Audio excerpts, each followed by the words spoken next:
মির্জাপুরে ২২ March সন্ধ্যায় মহিষ ব্যবসায়ীদের কাছ থেকে ৮০ লাখ টাকা ছিনতাইয়ের ঘটনা ঘটেছে। গোড়াই সখীপুর রোডের পাঁচগাঁও এলাকায় কিছু দুর্বৃত্ত মোটরসাইকেল ও একটি সাদা হায়েস গাড়ির মাধ্যমে ব্যবসায়ীদের প্রাইভেট কারটি গতিরোধ করে। এরপর তারা ফাঁকা গুলি ছুড়ে আতঙ্ক সৃষ্টি করে এবং অস্ত্রের মুখে ৮০ লাখ টাকা ভর্তি দুটি ব্যাগ ছিনিয়ে নেয়। তারা গাড়ির গ্লাস ভেঙে ভুক্তভোগীদের জিম্মি করে টাকা ও গাড়ির চাবি নিয়ে চলে যায়। এ ঘটনায় ভুক্তভোগী ব্যবসায়ীরা রাজশাহীর বিন্দারাম গ্রামের পিয়ারুল, লিটন মিয়া, মনিরুল এবং রুবেল মিয়া। তারা কাইতলা হাট থেকে ২৮টি মহিষ বিক্রি করে ফেরার পথে এই হামলার শিকার হন। খবর পেয়ে মির্জাপুর সার্কেল অতিরিক্ত পুলিশ সুপার রেজওয়ান মাহবুব সিদ্দিকী এবং মির্জাপুর থানার officer in charge Mohammad Mosharraf Hossain police সহ ঘটনাস্থলে পৌঁছান।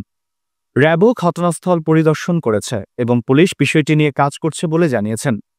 এটি একটি বিস্ময়কর এবং আতঙ্কের ঘটনা যা ব্যবসায়ী এবং সাধারণ জনগণের নিরাপত্তা নিয়ে সংশয়ের সৃষ্টি করেছে।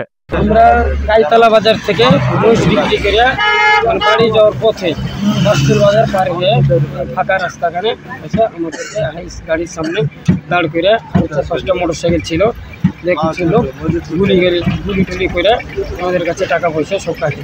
কত লক্ষ টাকা? ৭৮ লক্ষ টাকা ছিল। দুইটা ব্যাগই, একটা কালো রঙের ব্যাগ আর একটা খয়েরি রঙের ব্যাগ।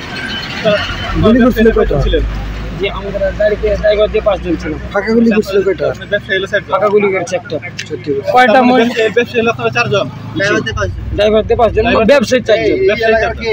এই ৪ জন ব্যবসায়ীর নাম কি কি?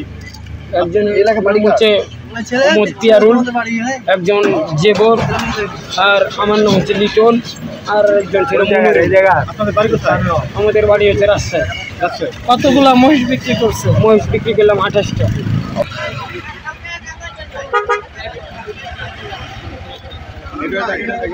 এটা তো কাল চলে না।